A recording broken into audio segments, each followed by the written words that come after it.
E aí, pessoal, tudo bem?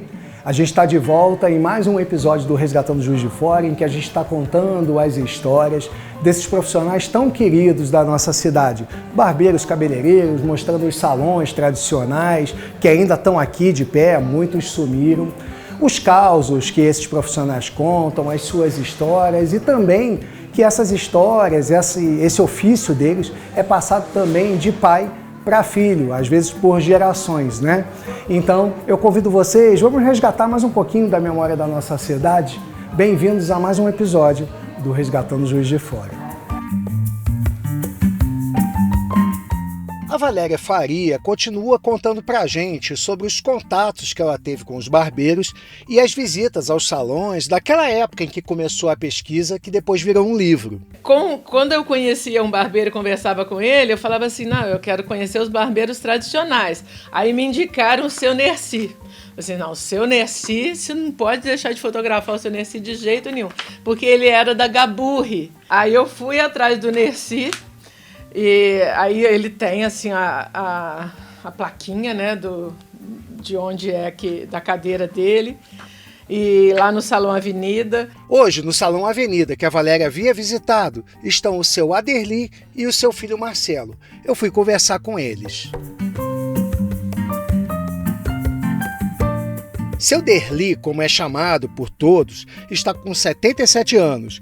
Ele também veio do Salão Gaburri e está há mais de 60 anos na profissão. Fala das suas satisfações com o trabalho. Que era um salão muito tradicional na época, né? E com isso ainda tenho clientela desde do Salão Gaburri ainda. A gente tem que fazer aquilo que gosta. Então, muita gente, você já está aposentado, o que pega muito cedo. Então não tem esse negócio. Eu gosto de, a hora que eles chegam aqui, já arrumei tudo, está tudo no ponto de trabalhar. Gosto de vir cedo. Depois ele vai até uma gaveta para mostrar instrumentos antigos de trabalho que guarda com carinho. Trabalhei muito com isso. Hoje não, hoje é tudo lâmina, então é coisa rápida e prática. Essa é a navalha que o senhor usava mesmo, Essa é a navalha, Essa é a navalha Solinge. Antigamente era uma das melhores que tinha, era Solinge. E essa aqui é uma delas. Esta é uma máquina manual de corte de cabelo, bastante antiga, que na época, aí, 50 anos atrás, só existia isso. Entendeu? Eu trabalhei muito com elas e tenho essas duas guardadas zerinho na caixa. Nunca trabalhou. E guardo elas aqui de recordação. O Marcelo é filho do seu Derli e já está na profissão há 15 anos. E também conversou com a gente. Fala da influência da família e do atendimento ao cliente no dia a dia. Eu sempre tive o exemplo, né, do meu pai, dos meus tios, que eles começaram a profissão muitos anos atrás e trabalhando em outros salões, até que eles fundaram o Salão Avenida. E a partir daí eu sempre tinha um contato com eles visual, né? Vinha no centro, ou então passava no salão, então tinha aquele contato de vê-los atendendo e tal, e aquilo foi me criando em mim uma vontade também, né? E eu acho que também estava no sangue, né, da família e tal. E aí eu peguei e comentei com meu pai a respeito, né, que eu gostaria de ingressar na profissão. Aí fiz o curso e aprendi com eles também no dia a dia também. E foi aí que começou a minha formação, né, também como barbeiro. Eu acho que o legal da profissão é você estar no dia a dia das pessoas. As pessoas passam aqui ou no dia a dia, né, para se arrumar, o cabelo cresceu e tudo, ou para momentos especiais da vida, né, como o casamento, ou alguma formatura, algum momento importante que as pessoas querem se arrumar para aquilo, né. Então você faz um pouco parte daquilo também. E é legal também o contato com as pessoas, o dia a dia, você acaba que fica sabendo, né, a pessoa passa, conversa, fica sabendo um pouco da vida das pessoas, né, e sempre tem um contato também dessa forma. Antes de passar para o nosso próximo personagem da profissão, em todos os episódios alguém contou um caos. Vocês lembram, né? Uma história gostosa de se ouvir. Dessa vez quem conta primeiro é a Valéria. Quando eu cheguei nesse salão que também fica ali bem pertinho do Museu Murilo Mendes, eu cheguei e falei assim, estava escrito Salão Rui Barbeiro. Tinha uma placa antiquíssima, linda, e estava assim, Rui Barbeiro. Aí eu cheguei, né, apresentei a proposta de fazer as fotos, aí eu falei assim, o senhor é o senhor Rui? Aí ele falou assim, Deus me livre, o Rui já morreu há muito tempo. Aí eu falei, qual que é o seu nome? Ele falou assim, eu sou Carlinho, Rui, já faleceu muitos anos. Aí eu falei, não, porque está escrito ali na placa Rui Barbeiro, eu achei que o senhor fosse o Rui. Aí ele, que placa? Aí eu falei, ali fora, tem uma placa escrito Rui Barbeiro. Ele, Deus me livre, vou mandar arrancar isso amanhã. E mandou, e tirou a placa maravilhosa e colocou essa outra de plástico, escrito assim, Carlinho Barbeiro. Que é o nome dele, né? A nossa próxima parada é o Salão do Seu Gentil e do Sidney, um local com muita experiência reunida. Eu comecei com essa profissão na roça, ficar trabalhando com a maquininha de mão, entendeu? Mas lá, praticamente, era só trabalhar daquela maquininha, nem cobrava, entendeu? Era só para... Quando eu vim para Juiz de Fora, meu pai adquiriu uma propriedade, uma casa, então eu vim ajudar o pedreiro a reformar a casa. Fiquei 6 meses com ele reformando a casa. Aí o meu irmão trabalhava num quartel do Exército, ele quis sair, ele conversou com o comandante e ajeitou para mim entrar no lugar dele. Então foi aonde eu comecei, em julho de 1966, trabalhando no 4º Esquadrão, ao lado do QG. Entendeu? Hoje ele está em Santos Dumont. Entendeu? E lá eu fiquei 6 anos, saí de lá, trabalhei no Salão Imperial 6 meses, depois trabalhei no Salão Central 8 meses, aí depois eu comprei um salãozinho lá embaixo na Avenida Getúlio Vargas de 2 cadeiras, um salãozinho de 2 cadeiras, entendeu? E por lá eu fiquei mais 5 anos, aí de lá eu vim para aqui e aqui estou há 43. Perguntei ao senhor Gentil alguma história ou algum cliente que tenha marcado em sua memória após todos esses anos de profissão. Um belo dia eu cheguei para abrir o salão, eu fui na lanchonete tomar um café, a pessoa lá tomando café, imediatamente perguntou ao dono da lanchonete, eu estou precisando de fazer uma barba. Aí ele falou assim, ô barbeiro, está tomando café aí. Aí ele chegou perto de mim não, aí o próprio comerciante virou e falou assim, aí gente, isso aí é o Costinha, vai fazer a barba dele. Aí acabei de tomar café, aí foi comigo lá, abri o salão, fiz a barba dele. Aí no final não quis nem cobrar, eu não cobrei dele não. Ele me pagou 3 valores da barba, entendeu? A navalha é um dos principais símbolos dos barbeiros. Aqui está na capa do livro da Valéria Faria, é a navalha do Seu Gentil. Ele guarda até hoje e mostrou pra gente, ela tem história. Essa navalha, com ela, eu já consegui ganhar dinheiro, consegui, não só com ela, né? Com ela e as outras ferramentas e eu como profissional. Eu conseguia pagar colégio particular para minhas filhas, etc, etc. Entendeu? Agora, a navalha é o seguinte, a navalha é a ferramenta principal desde a história de quando surgiu o barbeiro no mundo, né, no caso. Ela caiu a partir do momento que começou a surgir a navalhete. A navalhete é uma navalha, só que você põe gilete dela. Seu Gentil continua explicando como se trabalhava com a navalha. E aí a gente conhece um barbeiro raiz mesmo, das antigas. Se o camarada não aprendesse a preparar uma navalha, ele não conseguia ser um barbeiro, entendeu? Porque a navalha, quando o cliente vê a gente passando naquele assentador para lá e para cá, então ele acha que a gente está amolando ela. Não, ela é amolada numa pedra. Quando ela está grossa, a gente avasa ela numa pedra, entendeu? Então, na hora que a gente sente que ela está fininha, a gente testa ela na unha. A gente testa ela na unha para a gente ver como que ela está. E para ver se ela está com o corte virado, também na unha, mas nessa posição. Entendeu? A gente testa ela. Então, a partir desse momento, ela está com fio, aí a gente vai no assentador, que é aquele último que a gente usa antes de pincelar ela na mão para lá e para cá. Então, ali no assentador, a gente vai acabar de afiar ela, mas aquilo ali, normalmente a gente faz depois que você já está com a barba do cliente ensaboada. Então, enquanto ela maciava para você ganhar tempo, você ia lá no assentador, dava uma afiadinha final nela, depois passava ela na mão para lá e para cá, enquanto essa barba estava maciando. Então, na hora que você chegava na barba, a barba estava macia, entrava que era uma suave, né? Essa é a história dela. Então, ela acabou.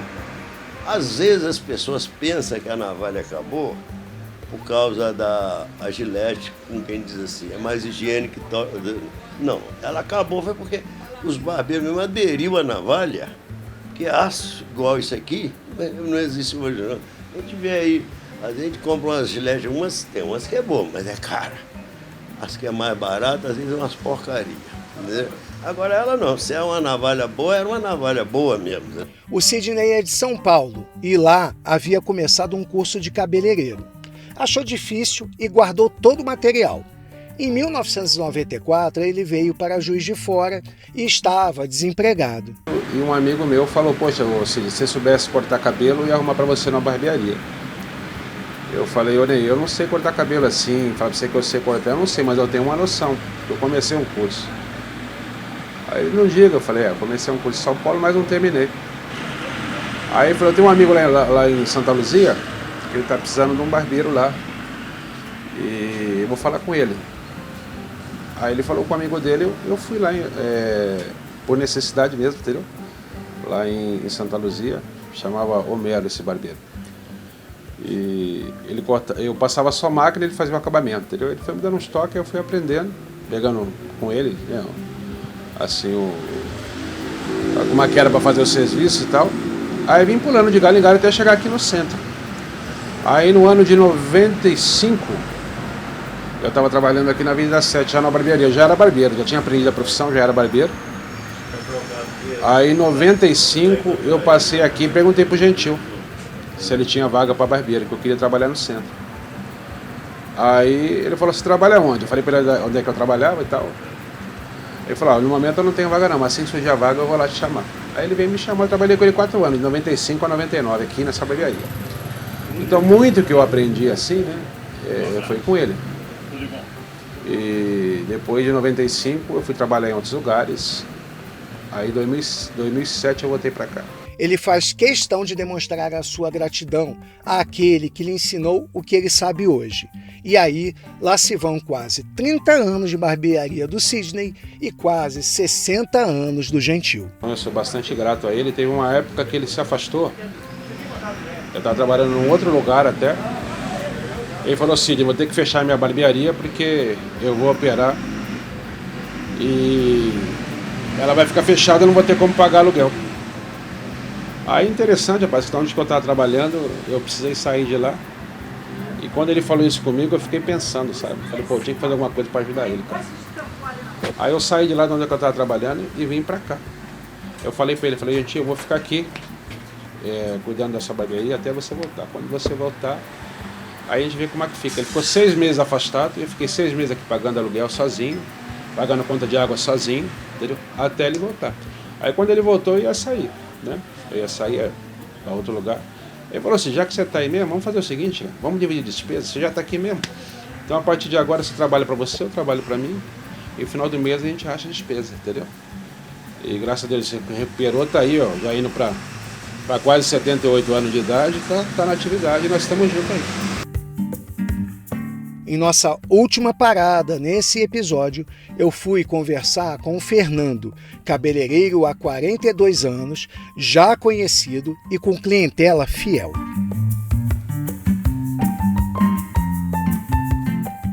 Quando garoto, meu sonho era ser jornalista. E então meus pais não tinham condições de bancar um curso para mim, para eu fazer uma faculdade de jornalismo, então me aconselharam a fazer um curso profissionalizante. E como eu sempre achei muito interessante o fato das pessoas chegarem no salão com o cabelo desarrumado, às vezes barba por fazer, e sair todo arrumado, né, enfeitados, né, aquilo me encantava. E aí quando surgiu esse conselho, eu fiz a matrícula no curso de cabeleireiros e nem pude eu mesmo fazer, porque eu era menor de idade, meu pai teve que assinar como responsável, e eu me matriculou e em seguida eu comecei o curso, há 42 anos atrás. Como cabeleireiro, o Fernando atende muitas mulheres. Eu perguntei quais são as mudanças ocorridas na profissão nas últimas décadas. E ele aproveitou também para contar uns causos para a gente. Na época tinha muito meio que um preconceito, né? Homem cortava cabelo de homem, mulher cabelo de mulher, e não mudava muito não. Hoje não existe isso mais, e os homens coloram o cabelo, as mulheres cortam cabelo curto, e tem muitas novidades, surgem muitas novidades a cada dia. Então é uma mudança muito grande.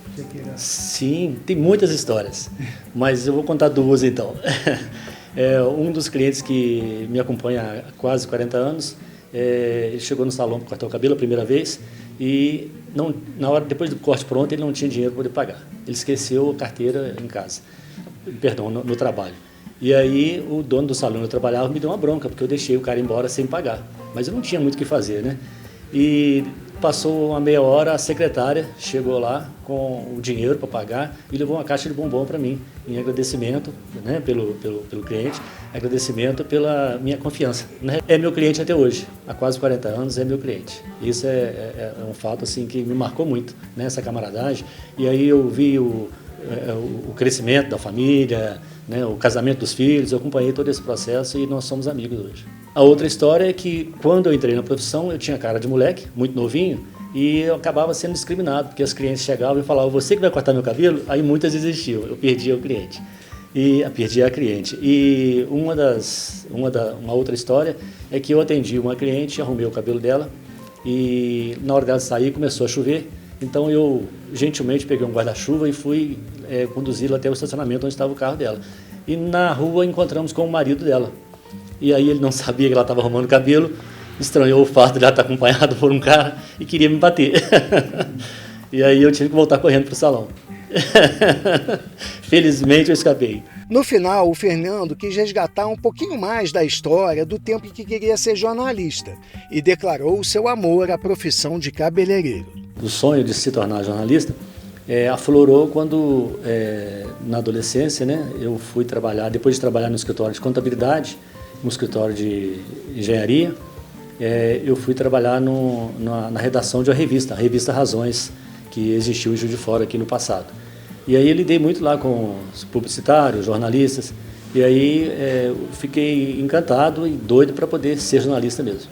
Mas aí, diante da impossibilidade de cursar uma faculdade de jornalismo, eu migrei para o curso de cabeleireiro, para a profissão, e depois tive diversas oportunidades de fazer o curso, mas eu não quis. Tamanha minha paixão pela profissão. Sou apaixonado pelo que eu faço.